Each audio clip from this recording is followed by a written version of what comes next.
সাহাবী শোনো, শুধুই মাত্র এদের অপরাধের ওজন হবে না, ওয়াইকাবুকা ইয়াহুম, তুমিও এদেরকে যেই পরিমাণ শাস্তি দিয়েছো এটারও ওজন হবে।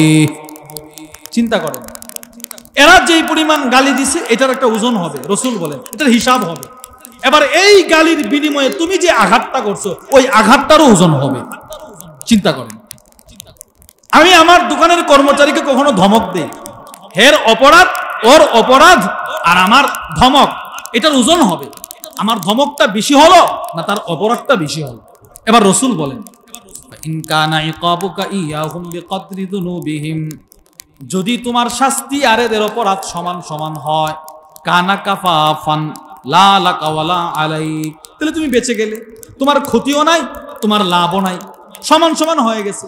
এদের অপরাধ যেমন তোমার শাস্তি তেমন। কিন্তু সাহাবী শোনো, ওয়া ইন কানা ইকাবুকা ইয়াহুম দুনা যুনুবিহিম, এরা যেই পরিমাণ অপরাধ করছে এর চাইতে কম শাস্তি যদি তুমি দিয়ে থাকো, কানা ফাদলান লাক, অতিরিক্ত যে অপরাধের শাস্তি তুমি দেও নাই ওই অপরাধের সওয়াব আল্লাহ তোমার আমলনামায় দিয়ে দিবে। বুঝছেন? অর্থাৎ ও গালি দিছে 3টা, আপনি থাপ্পড় দিছেন 1টা, ধরেন এক একটা গালির বিনিময়ে এক একটা থাপ্পড়, তো আরো 2টা গালির থাপ্পড় যে দেন নাই, রাসূল বলেন ওই 2 গালির সমপরিমাণ সওয়াব আল্লাহ তোমার আমলনামায় দিয়ে দিবে।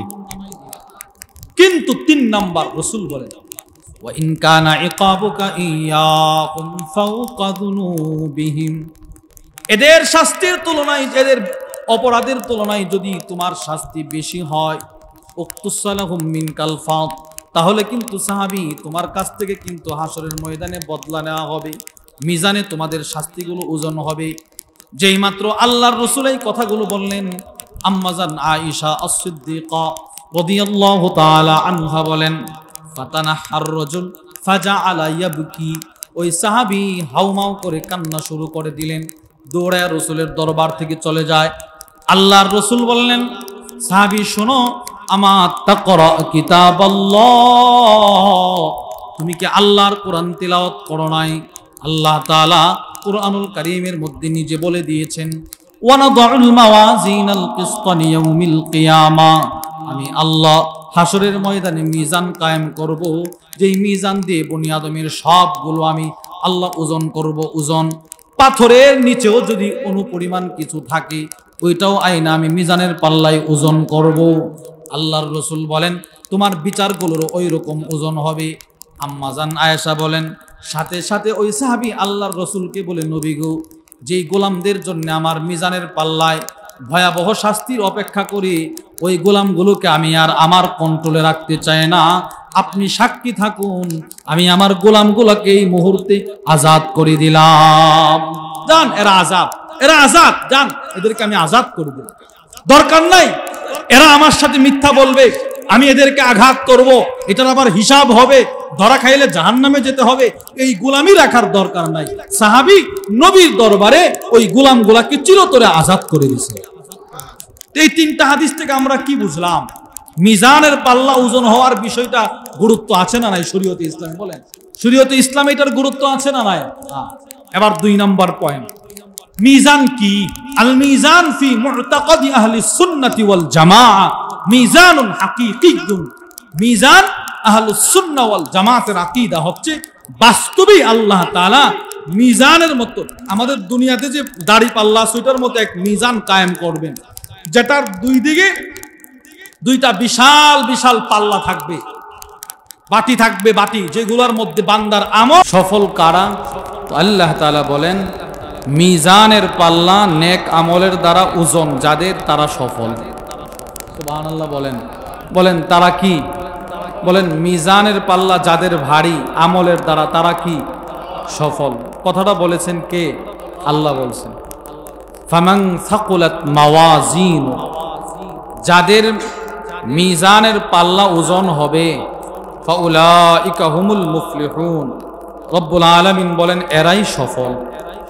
কোরআনের পরিভাষায় সফলতা বলতে জাহান্নাম থেকে মুক্তি, জান্নাতে যাওয়া।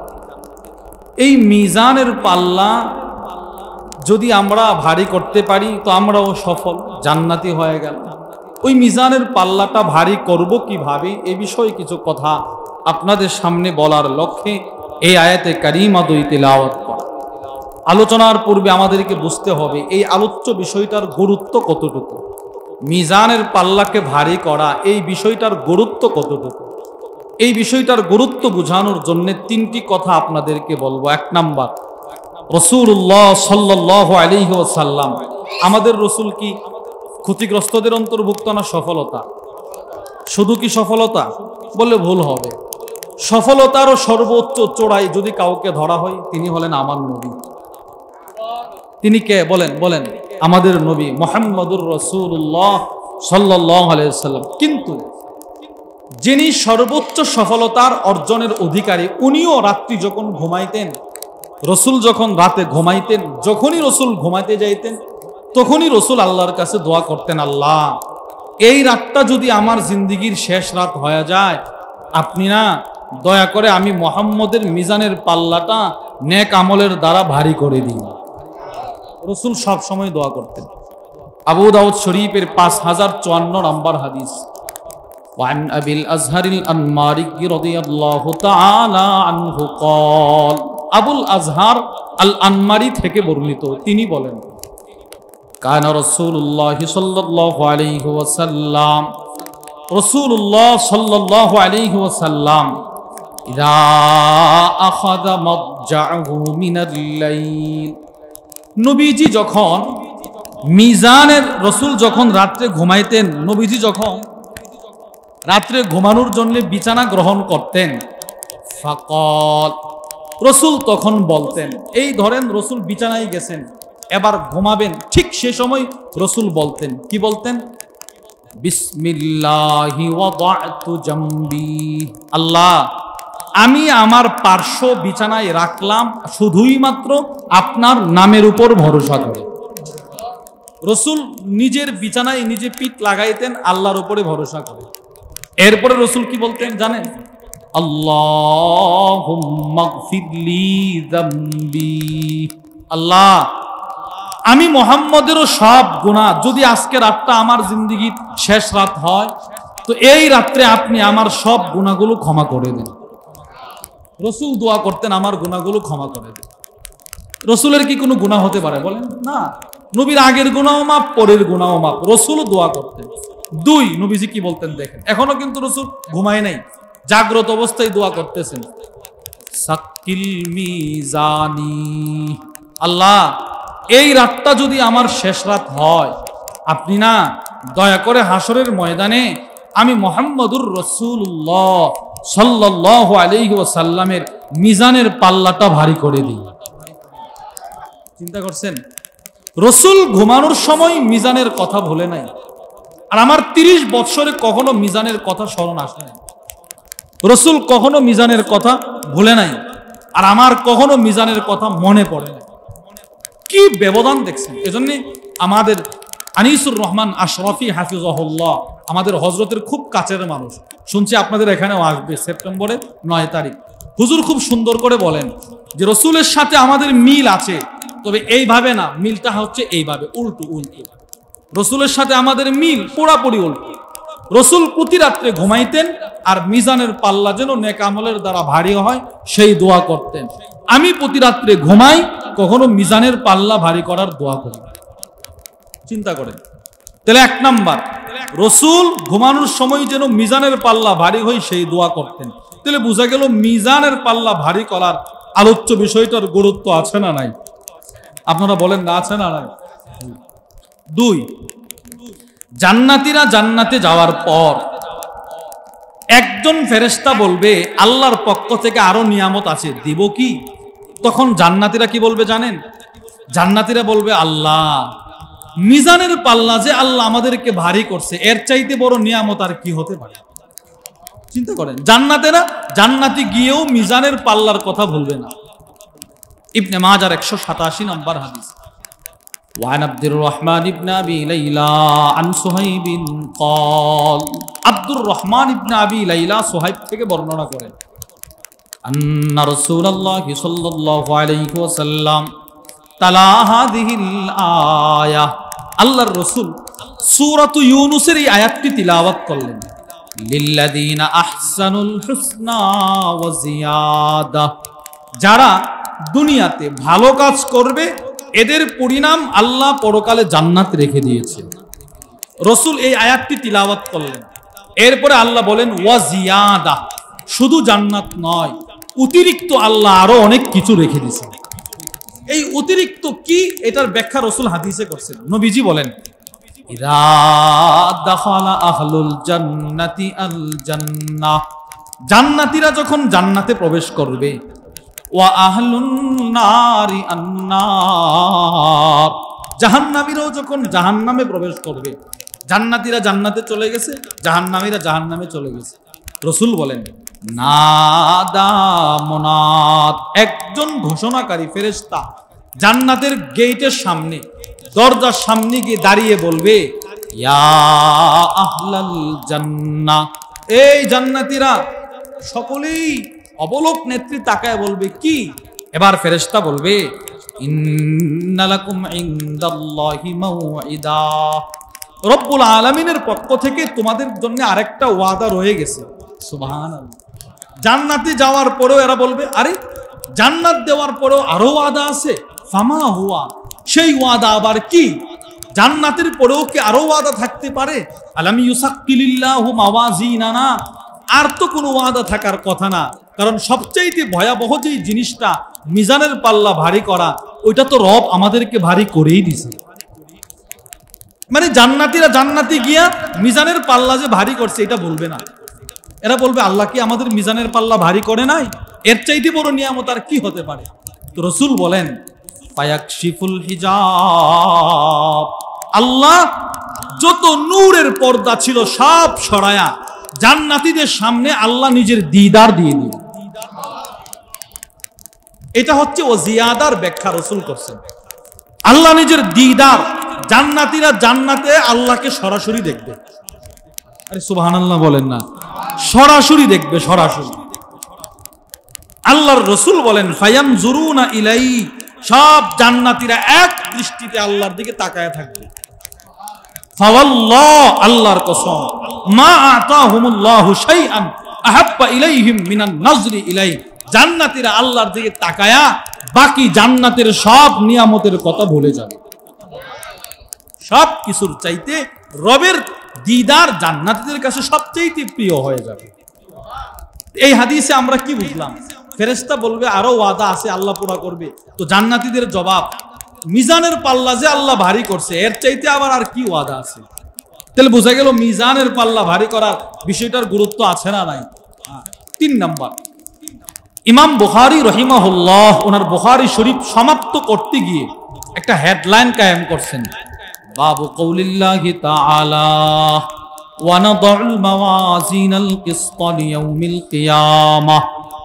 আল্লাহ তাআলার এক বক্তব্য নিয়ে আসছেন। আল্লাহ বলেন আমি হাসরের ময়দানে ইনসাফের এক মিজানের পাল্লা কায়েম করব, যেই মিজানের পাল্লায় বান্দার আমলগুলো, বান্দার গুনাহগুলোকে ওজন করব, ওজন। ইমাম বুখারী শরীফ শেষ করতে গিয়েও পৃথিবীর সমস্ত মানুষকে এই বিষয়টার প্রতি মেসেজ দিয়েছেন, ইঙ্গিত করেছেন, বান্দা তুমি দুনিয়াতে যাই করো না কেন, হাসরের ময়দানে কিন্তু তোমার সবগুলোর ওজন হবে। এই যে একটা আয়াত ওয়ানাদাউল মাওয়াজিনাল কিসতা লিয়াউমিল কিয়ামা, এই আয়াত যখন নাজিল করা হলো, মিজানের ভয়ে সাহাবারা কান্না শুরু করত। মিজানে আমার আমলনামার ওজন হবে। তিরমিজি শরীফের হাদিস 3568 নম্বর হাদিস, আম্মা জান আয়েশা আস-সিদ্দিকা রাদিয়াল্লাহু তাআলা আনহা থেকে বর্ণিত। তিনি বলেন ওয়ান আয়েশা রাদিয়াল্লাহু তাআলা আনহা قالت أن رجلا قعد بين يدي النبي صلى الله عليه وسلم। আম্মা জান আয়েশা বলেন এক ব্যক্তি নবীজির সামনে আয়েশা বসছে, রাসূল বসা, এক সাহাবী আয়েশা বসছে। আল্লাহর রাসূল বলেন কেন আসছে? সাহাবী বলেন ইয়া রাসূলুল্লাহ, ওগো আল্লাহর রাসূল, ইন্নালি মামলুকাইন, আমার কয়েকটা গোলাম আছে, গোলাম। সাহাবী বলে নবীরে আমার কয়েকটা গোলাম আছে, গোলাম, কৃতদাস। তো কি হইছে? ওয়ায়াকযিবুনানি, আমার গোলামগুলো না আমার সাথে মিথ্যা কথা বলে। মনে করেন দৃষ্টান্ত দিয়ে বোঝায়, আপনার একটা বড় মুদির দোকান আছে, ওই দোকানে আপনার কয়েকজন কর্মচারী আছে, 3 জন কর্মচারী, 3 জন শুধু আপনার সাথে মিথ্যা কথা বলে, তাহলে আপনার ব্যবসার কি অবস্থা হবে বলেন তো? এই সাহাবী বলে আমার কয়েকটা গোলাম, এরা আমার সাথে শুধু মিথ্যা বলে, আর কি ওয়ায়াসুনানি, এরা আমার আদেশের অবাধ্য করে। আমি যদি বলে এটা কর, এটা করে না, ওইটা করিস না, ওইটা করে, উল্টা পাল্টা চলাফেরা করে। আর কি করে? ওয়ায়াখুনুনানি, আমার আমানতের খেয়ানত করে। তাহলে মিথ্যা বলে, আদেশের অবাধ্য করে, আমানতের বলেন না, আমানতের খেয়ানত করে। ওগো আল্লাহর রাসূল, এই জন্য কখনো কখনো আমি রাগ হয়া আস্তিমুহুম আও আস্তুমুহুম, এদেরকে আমি কখনো বকাচকা করি, গালি দেই, গালি ও আদ্রিবুহুম, কখনো আবার রাগে নিজের হাতে নিজে এদেরকে পিটাই, গোলামদেরকে গালিও দেই, এদেরকে পিটাই। কিন্তু ওগো নবীজি, আমি আপনার কাছে আসছি, ফাকাইফা আনা মিনহুম, হাসরের ময়দানে এর বিচারটা কি হবে? এরাও তো আমার সাথে খারাপ কাজ করে, আমিও এদেরকে গালি দেই, আঘাত করি, আমাদের বিচারটা কি হবে এটা আপনার কাছে জানতে আসছি। সুবহানাল্লাহ বলেন। দেখছেন কোথায় চিন্তা করছেন? আল্লাহর রাসূল বলেন, ইহসাবু মা খানুক, তারা তোমার সাথে যেই পরিমাণ আমানতের খেয়ানত করেছে এটার ওজন হবে ওজন। ওয়া আসাউ, এরা যেই পরিমাণ অবাধ্যতা করেছে এটার ওজন হবে। ওয়া কাযাবু, এরা যেই পরিমাণ মিথ্যা বলেছে এটার ওজন হবে। সাহাবী শোনো, শুধুই মাত্র এদের অপরাধের ওজন হবে না, ওয়াইকাবুকা ইয়াহুম, তুমিও এদেরকে যেই পরিমাণ শাস্তি দিয়েছো এটারও ওজন হবে।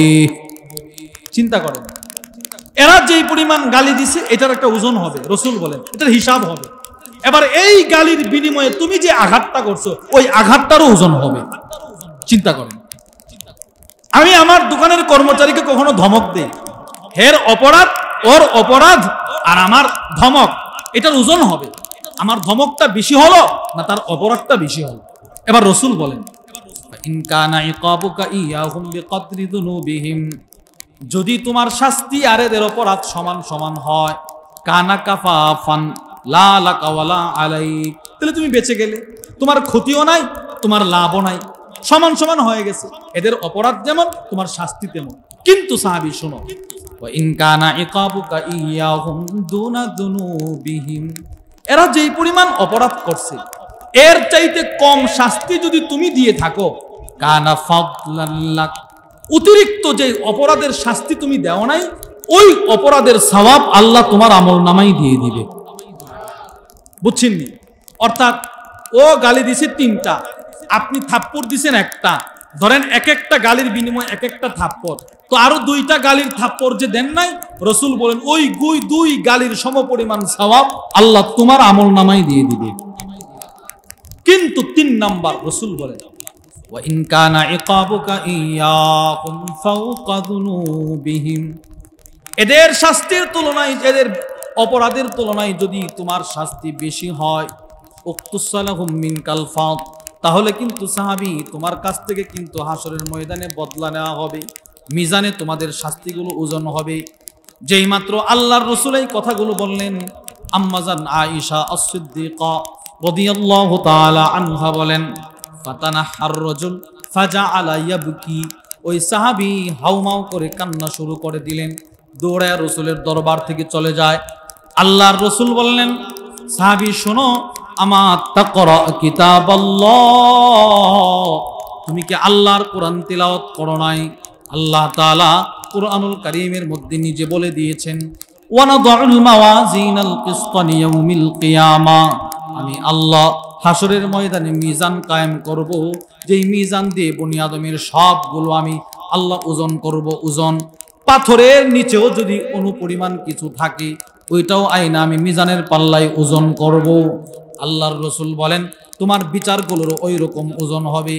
আম্মাজান আয়েশা বলেন, সাথে সাথে ওই সাহাবী আল্লাহর রাসূলকে বলে, নবী গো, যেই গোলামদের জন্য আমার মিজানের পাল্লায় ভয়াবহ শাস্তির অপেক্ষা করি, ওই গোলামগুলোকে আমি আর আমার কন্ট্রোলে রাখতে চাই না, আপনি সাক্ষী থাকুন, আমি আমার গোলামগুলোকে এই মুহূর্তে আজাদ করে দিলাম।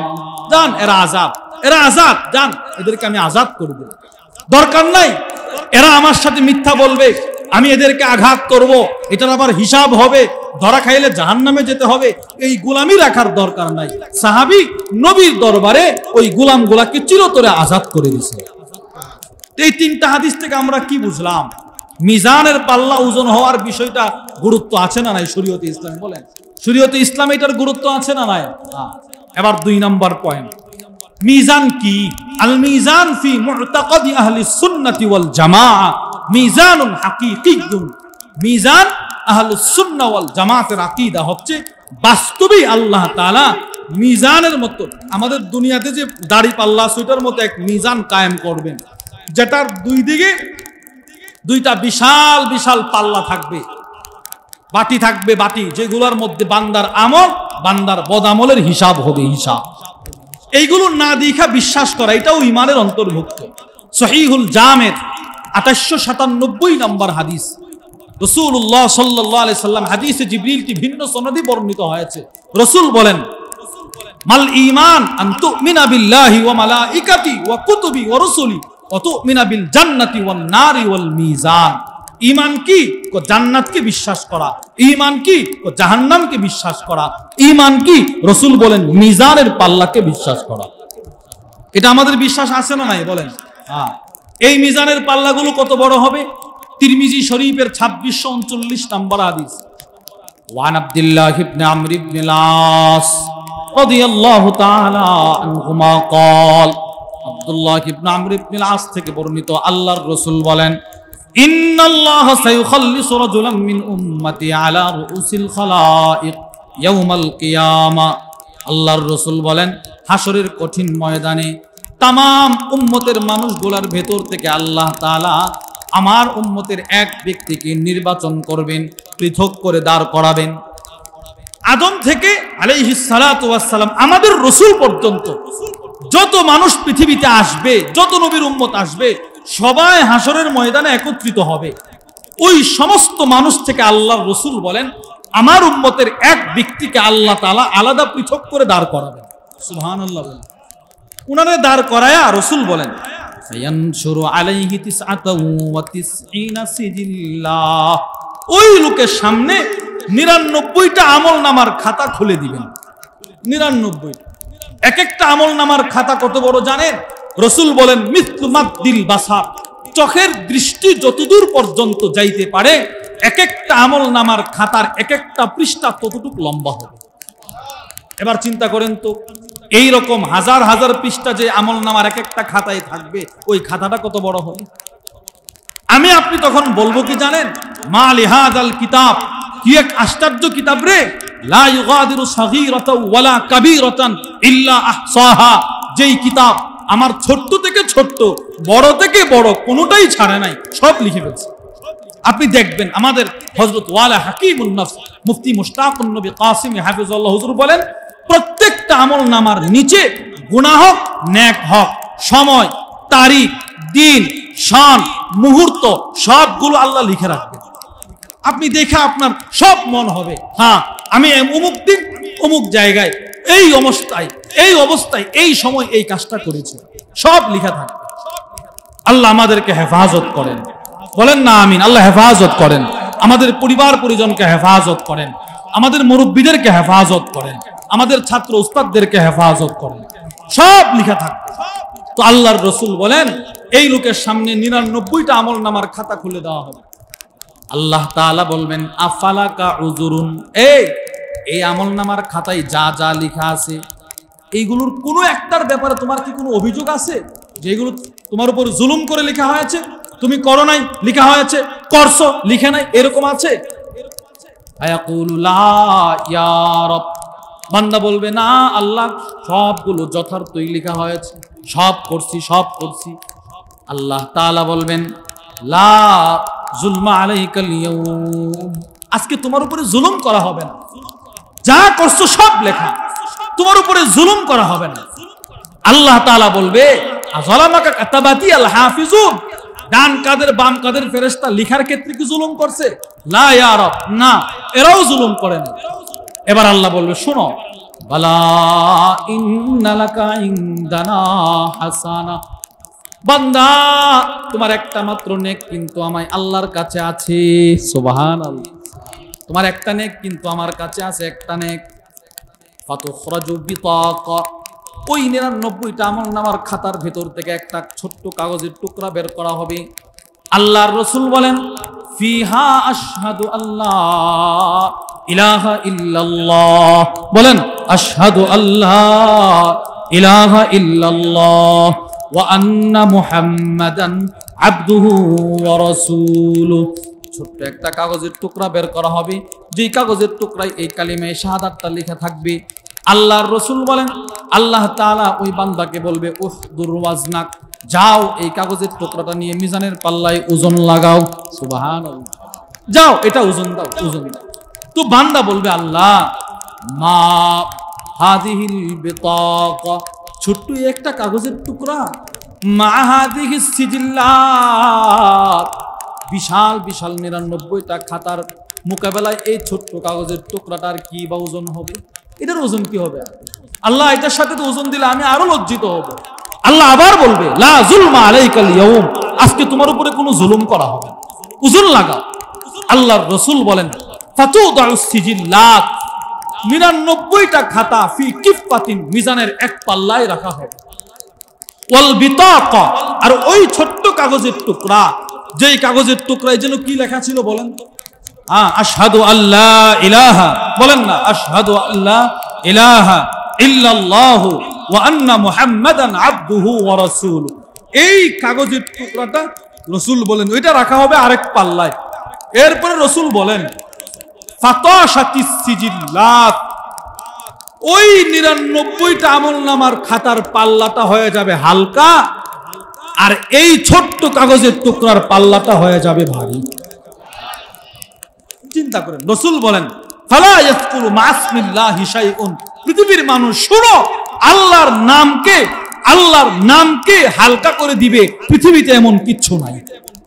পৃথিবীর সব সাগর, পৃথিবীর সব পাহাড়, 7 জমিন, 7 আকাশ যদি এক পাল্লায়ও রাখা হয়, অপর পাল্লায় যদি শুধুই মাত্র কালিমে তৈয়িবা রাখা হয়, কালিমে তৈয়িবার পাল্লা ভারী হবে।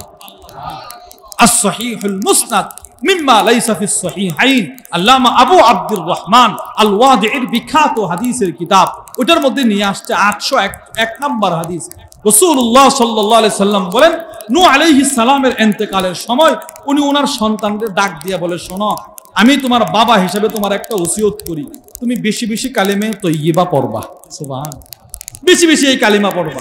কেন পড়বা জানো? ওয়ালাউ আন্নাস সামাওয়াতি সাবআ ওয়াল আরদিনা সাবআ লাওয়াদাআত ফি কিফাতিন, যদি 7 জমিন 7 আকাশ মিজানের এক পাল্লায় রাখা হয়, ওউদিআত বিলা ইলাহা ইল্লাল্লাহ ফিল কিফাতিল উখরা, আর মিজানের অপর পাল্লায় যদি শুধুই মাত্র লা ইলাহা ইল্লাল্লাহ রাখা হয়, তিনি বলেন লা রাজাহাত বিহিন্না লা ইলাহা ইল্লাল্লাহ, কালিমে তৈয়িবার পাল্লা ভারী হয়ে যাবে। তাহলে আমরা বুঝলাম তিরমিজির হাদিস থেকে মিজানের পাল্লা কি ভয়ঙ্কর বড় হবে। চিন্তা করেন, এক একটা খাতা যদি চোখের দৃষ্টিসীমা পর্যন্ত বিস্তৃত হয়, তো এই খাতাগুলো কত বিশাল বিশাল হবে বলেন। এবার এই পরিমাণ খাতা যদি মিজানের একটা পাল্লায় ধারণ করা হয়, তো এই পাল্লাটা কত বড় হবে। 7 আকাশ 7 জমিন যদি এক পাল্লায় রাখা হয়, এও কাহালকাতিম মুলকাত, গোটা মরুভূমির মাঝখানে একটা সরিষার দানা রাখলে সরিষার দানাটা যত ছোট, 7 আকাশ 7 জমিন মিজানের পাল্লার ভিতরে এর চাইতে ছোট। এবার মিজানের পাল্লাটা কত বড় হবে চিন্তা করেন। তাহলে 2 নাম্বার পয়েন্ট বুঝলাম, মিজান কেমন ওইটা আমরা শুনলাম। 3, মিজানের পাল্লাটা যেখানে স্থাপন করা হবে ওই জায়গাটার ভয়াবহতা কেমন হবে। 1 নাম্বার, আবু দাউদ শরীফের হাদিস 4755 নম্বর হাদিস, আম্মা জান আয়েশা আস-সিদ্দিকা রাদিয়াল্লাহু তাআলা আনহা থেকে বর্ণিত, উনি হাউমাউ করে কাঁদতেছেন। وعن عائشة رضي الله تعالى عنها قالت أنها ذكرت النار فبكت। আম্মা জান আয়েশা জাহান্নামের কথা চিন্তা করে করে কাঁদতেছেন। আল্লাহর রাসূল এসে বললেন, মা ইউবকি, ও আয়েশা কোন জিনিস তোমারে কাঁদায়? আম্মা জান আয়েশা বলেন, ওগো আল্লাহর রাসূল, যাকারতুন নার ফাবাকাইতু, জাহান্নামের কথা স্মরণ করে কাঁদতেছি। নবী গো, জাহান্নামের কথা স্মরণ করে কাঁদতেছি। আম্মা জান আয়েশা কাঁদে। আম্মা জান আয়েশা তিনি কে জানেন?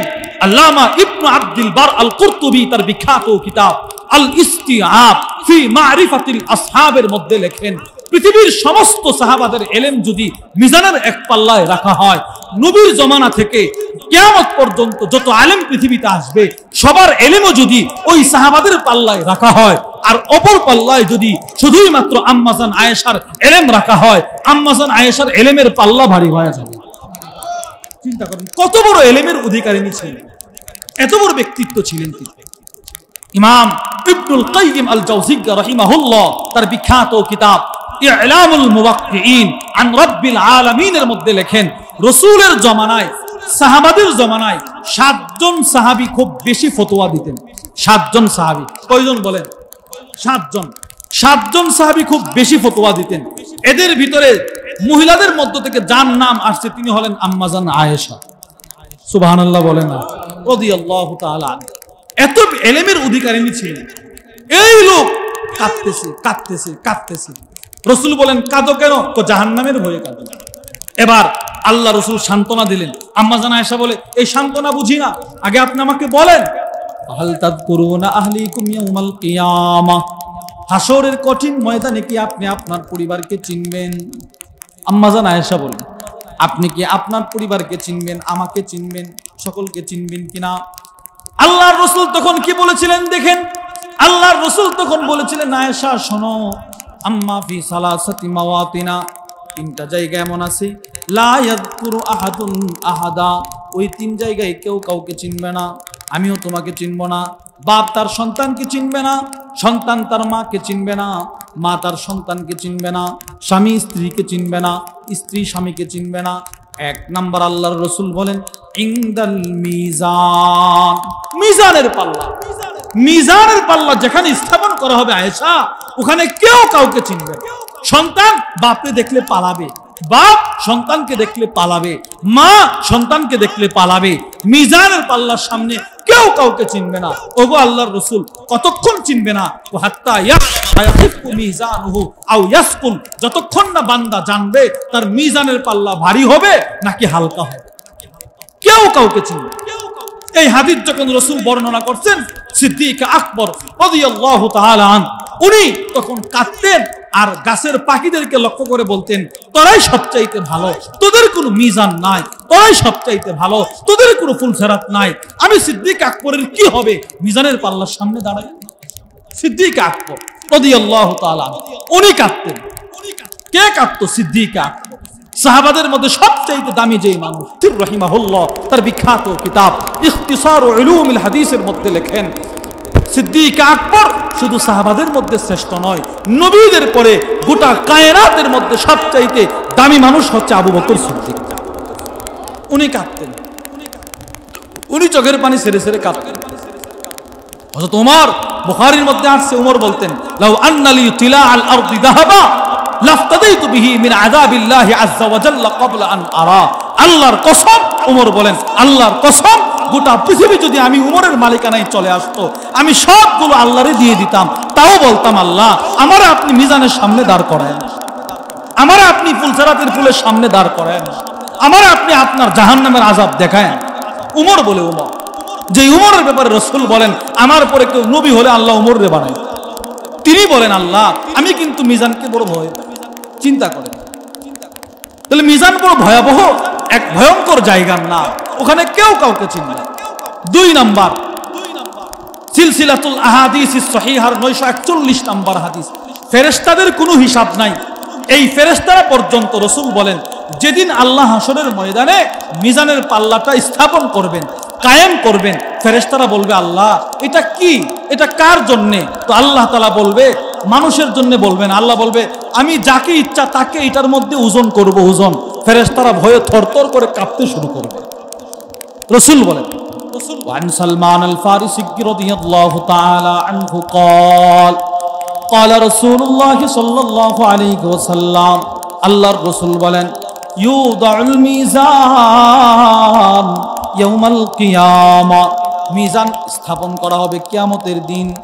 ফাতাকুলুল মালায়েকা, সব ফেরেশতারা আল্লাহর কাছে গিয়ে বলবে, আল্লাহ মাইয়াজিনু হাযা, এই মিজান দিয়ে ওজনটা হবে কার? আল্লাহ তাআলা বলবে, মান শি'তু মিন খালকি, আমার সৃষ্টি জীবের মধ্যে যাকে ইচ্ছা তাকে ওজন করব। সব ফেরেশতারা কাঁপবে আর বলবে সুবহানাক মা আবাদনাকা হাক্কা ইবাদাতিক, আল্লাহ আমরা আপনার যথার্থ ইবাদত করতে পারি নাই। ফেরেশতারা বলবে আল্লাহ আমরা কিন্তু আপনার যথার্থ ইবাদত করতে পারি নাই, আল্লাহ আপনার কাছে ক্ষমা চাই, কমসে কম আমাদেরকে কিন্তু এটাকে ওজন দিয়েন না। ফেরেশতারা থরথর করে। আল্লাহর রাসূল বলেন ওয়ায়ুদাউস সিরাত মিসলা হাদ্দিল মূসা, খুব আর ব্লেডের মতো চিকন ফুলসরাতের পুল আল্লাহ কায়েম করবে, যেই ফেরেশতার মাধ্যমে কায়েম করবে এরা পর্যন্ত থরথর করে কাঁপবে আর বলবে আল্লাহ মান তুজিসু আলা হাদা, এটার উপর দিয়ে যাবে কে, অতিক্রম করবে কে? তো আল্লাহ তাআলা বলবে মান শি'তু মিন খালকি, যাকে ইচ্ছা তাকে বলবে এটার উপর ওঠার জন্য। ফেরেশতারা থরথর করে কাঁপবে আর বলবে আল্লাহ সুবহানাক মা আবাদনাকা হাক্কা ইবাদাতিক, আমরা আপনার কাছে ক্ষমা চাই, আমরা আপনার যেইভাবে ইবাদত করা দরকার ছিল করতে পারি নাই, আমাদেরকে কিন্তু এটার উপরে উঠায়েন না। চিন্তা করে ফেরেশতারা পর্যন্ত কাঁপবে। আমার টেনশন নাই, আমার মিজান নিয়ে টেনশন নাই, আমার ফুলসরাত নিয়ে টেনশন নাই, অথচ আমাকে আল্লাহ বলবে উঠাও আমলনামা, আমাকে আল্লাহ বলবে উঠো ফুলসরাতের কোলে, আমার কোনো টেনশন নাই। 60 বছর চলে গেল কখনো মিজানের টেনশন করলাম না, 70 বছর চলে গেল কখনো আমি ফুলসরাতের পুলের টেনশন করলাম না, যুবক বয়স কাটায় দিলাম কখনো আমি মিজানের টেনশন করলাম না। কিভাবে আমার মিজান অতিক্রম হবে, কিভাবে আমার ফুলসরাতের পুল অতিক্রম হবে? বলেন, আমার তো একদিন দাঁড়াতে হবে, দাঁড়াতেই হবে, এটাই বাস্তব, এটাই আল্লাহর ফরমান, এটাই আল্লাহর ওয়াদা, সকলকে দাঁড় করাতে হবে, সকলকে আল্লাহ দাঁড় করাবে। 3 নাম্বার, রাসূলুল্লাহ সাল্লাল্লাহু আলাইহি সাল্লামকে সাহাবারা আরজ করতেন ওগো আল্লাহর রাসূল আপনি কি আমাদেরকে সুপারিশ করবেন? তো রাসূল বলতেন হ্যাঁ আমি সুপারিশ করব। তো সাহাবারা বলতো নবী গো এত বিশাল হাসরের ময়দানে আমরা আপনারে খুঁজবো কোথায়? রাসূল বললেন 3টা জায়গায় আমারে তালাশ করবা, ওই 3 জায়গার কোনো এক জায়গায় আমারে পাইবা। কারণ রাসূল জানেন এই 3টা জায়গা বড় ভয়ঙ্কর, আমার উম্মত আটকায় যাবে, আমার উম্মত ভীতি সন্ত্রস্ত হয়ে যাবে, তারে বাঁচানোর জন্য আমার একটু দৌড়াদৌড়ি করতে হবে। তিরমিজি শরীফের হাদিস। وعن أنس بن مالك رضي الله تعالى عنه قال, আনাস ইবনে মালিক বলেন সাআলতুন নবী সাল্লাল্লাহু আলাইহি ওয়াসাল্লাম, আমি নবীজির কাছে আরজ করলাম আইয়াশফানি ইয়াউমাল কিয়ামা, ওগো আল্লাহর রাসূল আপনি কিন্তু আমি আনাসকে সুপারিশ করবেন। নবীজি বলেন আনা ফাইল, হ্যাঁ করব, আমি সুপারিশ করব, যাও। এবার আনাস বলে ওগো নবীজি আইনা আতলুবুকা, আমি আপনারে তালাশ করব কোথায়? আল্লাহর রাসূল বলেন উতলুবনি আউওয়ালা মা তাতলুবনি, তুমি যদি সর্বপ্রথম আমারে তালাশ করতে চাও তো সর্বপ্রথম তুমি আমাকে তালাশ করবা আলাস সিরাত, ফুলসরাতের পুলের গোড়ায়। সুবহানাল্লাহ, ওখানে আমি রাসূল দাঁড়ায় থাকবো। আনাস ইবনে মালিক বলেন ফা ইল্লাম আলকা আলাস সিরাত, যদি আপনাকে ওখানে না পাই তো কোথায় তালাশ করব? নবীজি বলেন ইনদাল মিজান, মিজানের পাল্লার সামনে আমারে পাইবা, ওখানে আমি দাঁড়ায় থাকবো। আমার উম্মতের আমলনামাগুলো আমি নিজের চোখে দেখবো, আমি যে দাঁত শহীদ করে এরে দিন দিয়ে আসলাম, আমি যে পেটে পাথর বেঁধে এরে দিন দিয়ে আসলাম, ওই দিন পায়া সে মিজানে কি কামাইল ওটা আমি নিজে দেখবো। চিন্তা করে রাসূল দেখবে আমার আমলনামা, রাসূল দেখবে আমার আমলটাকে ওজন হবে না হালকা হবে, রাসূল দেখবে। তাহলে এই 3টা হাদিস থেকে কি বুঝলেন? মিজান যেখানে কায়েম করাবে জায়গাটা ভয়ঙ্কর কিনা? বলেন বলেন না ভয়ঙ্কর কিনা? 4 নাম্বার পয়েন্ট, হুজুর ওখানে ওজনটা হবে কি? 3 জিনিসের ওজন হবে। বলেন কই জিনিসের ওজন? 3 জিনিস। 1 বলেন আমাকে, বলেন বলেন সবাই বলেন না কাকে? বান্দার ওজন হবে, আপনাকে উঠানো হবে। 2 আপনার আমলনামা। 3 আপনার সহিফা, এই খাতার ওজন হবে, বান্দার ওজন হবে। ইমাম বুখারী রাহিমাহুল্লাহর বিখ্যাত কিতাব আল আদাবুল মুফরাদের 237 নম্বর হাদিস। وعن علي بن أبي طالب رضي الله تعالى عنه قال, علي بن أبي طالب বলেন أمر النبي صلى الله عليه وسلم عبد الله بن مسعود أن يصعد شجرة, রাসূলুল্লাহ সাল্লাল্লাহু আলাইহি সাল্লাম আব্দুল্লাহ ইবনে মাসউদকে আদেশ করলেন একটা গাছে ওঠার জন্য, গাছে ওঠার জন্য আদেশ করলেন আব্দুল্লাহ ইবনে মাসউদকে। ফায়াতিয়াহু মিনহা বিশাই, ওখান থেকে কিছু একটা নিয়ে আসার জন্য, মেসওয়াকের ডাল আনার জন্য উনি গাছে উঠছেন। ফানাযারা আসহাবু রাসূলিল্লাহি সাল্লাল্লাহু আলাইহি ওয়াসাল্লাম, ইলা সাকি আব্দুল্লাহ ইবনে মাসউদ। সাহাবারা আব্দুল্লাহ ইবনে মাসউদের পায়ের দিকে তাকায় হাসি মারছে। উনি ছিলেন খাটো সাহাবী। আব্দুল্লাহ ইবনে মাসউদ এই এতটুকু লম্বা সাহাবী ছিলেন। সুবহানাল্লাহ বলেন। একদম খাটো সাহাবী, মানুষটাও খাটো, পাগলও চিকন। সাহাবারা হাসি মারছে। রাসূল বললেন, তোমরা কেন হাসলে? সাহাবারা বলে, ওগো নবীজি এর পাটা চিকন দেখে হাসি মারছে। এবার আল্লাহর রাসূল বলেন, শোনো, লা রিজলু আব্দুল্লাহ ইবনে মাসউদ আসকালু ফিল মিজান ইয়াউমাল কিয়ামাতি মিন উহুদ। আমার এই এক সাহাবী, খাটো সাহাবী আব্দুল্লাহ ইবনে মাসউদের একটা পায়ের ওজন হাসরের ময়দানে মিজানের পাল্লায় উহুদ পাহাড়ের চাইতেও বেশি ভারী হবে। চিন্তা করেন, ওনার একটা চিকন পায়ের ওজন নবীজি বলেন মিজানের পাল্লায় হাসরের ময়দানে উহুদ পাহাড়ের চাইতেও বেশি ভারী হবে। তাহলে হাদিস থেকে আমরা বুঝলাম বান্দারও ওজন হবে। বলেন, বান্দারও কি হবে? সবাই বলে না, বান্দার কি হবে? ওজন হবে। 2, আমল নামার ওজন হবে। হুজুর আমল নামা তো দেখা যায় না, ওজন হবে কিভাবে? এর একটা ব্যাখ্যা উত্তর আমাদের মুহাদ্দিসিনরা দিয়ে থাকেন। জ্বর আমরা দেখিনি, জ্বর শরীরে যে জ্বর উঠে দেখি, কিন্তু মাপা যায় কিনা? বলেন, আরে মাপা যায় কিনা? মাপা যায়। এর চাইতেও সহজ উত্তর, মৃত্যুর পরে আপনার সব আমল নামাকে আল্লাহ তাআলা একটা আকৃতি ধারণ করে কবরে পাঠিয়ে দিবে। সুবহানাল্লাহ বলেন। সহিহ আত-তারগীব ওয়াত তারহিব, আলবানীর বিখ্যাত হাদিসের কিতাব, ওইটার মধ্যে নিয়ে আসছে রাসূলুল্লাহ সাল্লাল্লাহু আলাইহি সাল্লাম বলেন, ইন্নাল মাইয়িত, মৃত ব্যক্তিকে যখন ইদা ওযিআ ফি কবরি, কবরে কবরস্থ করা হয়, সে যদি মুমিন হয়, ফা ইন কানা মুমিনান, সে যদি মুমিন হয়, কানাতিস সালাতু ইনদা রাসি, তার নামাজ একটা আকৃতি ধারণ করে তার মাথার সামনে এসে বসে থাকে। নামাজ মাথার সামনে, রোজা ডান দিকে, যাকাত বাম দিকে, যত নেক আমল ফি'লুল খায়রাত এই সবগুলো বান্দার পায়ের দিকে বসা থাকে। এবার আযাবের ফেরেশতা আসতে চায় তো মাথার দিকে আসতে চাইলে নামাজ বলে মা কিবালি মাদখাল, আমার দিকে তাকে প্রহার করার কোনো রাস্তা নাই। সুবহানাল্লাহ। নামাজ বলে এইদিকে যাওয়ার কোনো রাস্তা নাই। এবার ওই ফেরেশতা ডান দিকে যায়, রোজা বলে না এদিকে যাওয়ার রাস্তা নাই, বাম দিকে যায়, যাকাত বলে এদিকে যাওয়ার রাস্তা নাই, পায়ের দিক থেকে আসে, নেক আমল দান সদকা বলে এদিকে যাওয়ার কোনো রাস্তা নাই। তাহলে আমরা এই হাদিস থেকে বুঝলাম আমাদের নেক আমলগুলো মৃত্যুর পরে আল্লাহ একটা আকৃতি ধারণ করাবেন কিনা। বলেন। 3, আমল নামার ওজন, আমল নামার খাতাগুলোর ওজন হবে, যেটা আপনারা ওই এক লোকের যে কালিমে শাহাদাতটা ওজন করা হয়েছিল ওখান থেকে আমরা বুঝতে পারছি। 4টা বিষয় চলে গেল। এবার 5, এই আলোচনার দ্বারা কি বুঝলেন? মিজানের পাল্লা ভারী করা দরকার আছে না নাই? প্রশ্ন, হুজুর আমি মিজানের পাল্লা ভারী করব কিভাবে? খুব সহজ। বুখারীর মধ্যে আল্লাহর রাসূল বলেন, সুবহানাল্লাহি ওয়া বিহামদি সুবহানাল্লাহিল আযীম। বলেন না, সুবহানাল্লাহি ওয়া বিহামদিহি সুবহানাল্লাহিল আযীম। এই 2 কালিমা যদি আমার কোন উম্মত মুখ দিয়া বলে, বলতে তো সহজ, রবের কাছে প্রিয়, মিজানের পাল্লাই বড় ভারী। পড়বো তো ইনশাআল্লাহ। এই এত বিশাল আকৃতির মিজান, সাথে সাথে আল্লাহ তাআলা নেক দিয়া পরিপূর্ণ করে দিলেন। 1 নাম্বার। 2, হুজুর আমি সুবহানাল্লাহি ওয়া বিহামদিহি সুবহানাল্লাহিল আযীম এত বড় 2 কালিমা পড়তে জানি না। তো রাসূল বলেন, তুমি শুধু 4টা শব্দ আছে এইগুলো পড়ো, এতেও তোমার মিজানের পাল্লা আল্লাহ ভারী করে দিবে।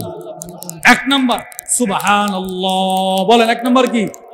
2, আলহামদুলিল্লাহ, লা ইলাহা ইল্লাল্লাহ, আল্লাহু আকবার। এই 4 শব্দ নবীজি বলেন মিজানের পাল্লাকে ভারী করে দেবে। কেন ভারী করে জানেন? তো এই 4টা শব্দ না আল্লাহ তাআলার কাছে সবচাইতে প্রিয়। আমাদের হযরত ওয়ালা হাকিমুন নাফস মুফতি মুশতাকুন নবী কাসিম হাফিজাহুল্লাহ বলেন, এই 4 শব্দ যেহেতু আল্লাহর কাছে প্রিয়, যারা দুনিয়াতে বলবে তারাও আল্লাহর কাছে প্রিয়। এজন্য আমরা পড়ব তো ইনশাআল্লাহ।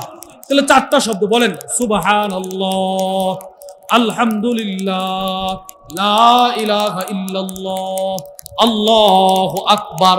এই হলো 4টি শব্দ। পড়ব তো ইনশাআল্লাহ। আল্লাহর রাসূল বলেন, মুসলিম শরীফের হাদিস, এই 4টা শব্দের যে কোনো একটা, নবীজি বলেন, নবীজি এই 4টা শব্দের যে কোনো একটা আমি মুহাম্মদুর রাসূলুল্লাহ সাল্লাল্লাহু আলাইহি সাল্লাম বলতে পারা গোটা পৃথিবীর মালিকানা হয়ে যাওয়ার চাইতে আমার কাছে প্রিয়। মানে গোটা পৃথিবী যদি আমার হয়ে যায় আমি এই পরিমাণ খুশি হব না, একবার যদি সুবহানাল্লাহ বলতে পারি যে পরিমাণ খুশি হব। এই জন্য এই কালিমাগুলো আমরা পড়বো তো ইনশাআল্লাহ। এই কালিমাগুলো পড়লে লাভ কি? মিজানের পাল্লা ভারী। লাভ কি? রবের কাছে প্রিয়। লাভ কি? গোটা পৃথিবীর চাইতে কালিমাগুলোর দাম বেশি। 5 নাম্বার লাভ কি? ইবনে মাজার মধ্যে এক হাদিস আছে, রাসূলুল্লাহ সাল্লাল্লাহু আলাইহি সাল্লাম বলেন, ইন্না মিম্মা তাযকুরুনা মিন জালালিল্লাহ আত-তাসবিহ ওয়াত তাহলিল ওয়াত তাকবীর। তোমাদের মধ্যে কেউ যখন সুবহানাল্লাহ, আলহামদুলিল্লাহ, ওয়া লা ইলাহা ইল্লাল্লাহ, আল্লাহু আকবার এই তাসবিহগুলো মুখে উচ্চারণ করে, তো তার তাসবিহগুলো মৌমাছির মতো আল্লাহর আরশের চতুর্পাশে উড়তে থাকে। এবার ওরে ওরে কি বলে জানেন? লাহুন্না দাবিকুন কাদাবিকিন নাহার। এদের একটা কণ্ঠ আল্লাহ দিয়ে দেয়, এই কণ্ঠে তারা গুনগুন করে আপনার নাম উচ্চারণ করে করে আপনার নামে আল্লাহর কাছে গান গাইতে থাকে। আমাদের হযরত বলেন, এই তাসবির আওয়াজ যখন রবের কাছে চলে, তো রবের চতুর্পাশে তো ফেরেশতারাও তাসবিহ পড়ে। রব ফেরেশতাদেরকে বলে, তোরা থাম, দুনিয়া থেকে আমার এক বান্দা আমারে স্মরণ করছে। তখন আল্লাহ তাআলা এই তাসবিহগুলো শুনে। এই তাসবিহ সরাসরি আপনার নাম উচ্চারণ করে করে আপনাকে আল্লাহর কাছে পরিচয় করে। আমরা এই তাসবিহগুলো পড়বো তো ইনশাআল্লাহ। কেন পড়বো? রবের কাছে প্রিয় হওয়ার জন্য। কেন পড়বো? বিশেষ করে আমরা আমাদের মিজানের পাল্লাকে ভারী করার জন্য। নামাজ মিজানের পাল্লাকে ভারী করে, কোরআনে কারীমের তিলাওয়াত মিজানের পাল্লাকে ভারী করে। এবার আপনি বলেন তো, আমাদের এই মাদ্রাসায় যে ছোট ছোট বাচ্চারা কোরআনে কারীমের তিলাওয়াত করে, এদের মিজানের পাল্লাটা রব কি পরিমাণ ভারী করবে? যারা ফজর 3:30 থেকে ঘুম থেকে জাগ্রত হয়, এখন 3:30টায় ঘুম থেকে জাগ্রত হয়, সকাল 9টা পর্যন্ত একাধারে কোরআন পড়তেই থাকে, তো এর কি পরিমাণ মিজানের পাল্লাটা ভারী হবে চিন্তা করে। আমরাও মিজানের পাল্লা ভারী করার মেহনত করার চেষ্টা করবো তো ইনশাআল্লাহ। আল্লাহ আমাদের সকলকে মিজানের পাল্লা ভারী করলে যে সমস্ত আমলগুলো দরকার, ওই সমস্ত আমলগুলো আমাকে আপনাকে সকলকে বেশি বেশি করে মিজানের পাল্লা ভারী করার মতো মেহনত করার তৌফিক দান করুন, আমিন। ওমা আলাইনা ইল্লাল বালাগ। যা কিছু বলেছি যদি সঠিক হয় রবের পক্ষ থেকে, ভুল হলে আমার পক্ষ থেকে, এই বলে আজকে আমি আমার আলোচনার ইতি টানলাম। আল্লাহ আমাদের সকলকে কথাগুলোর উপর আমাকে আপনাকে সকলকে আমল করার তৌফিক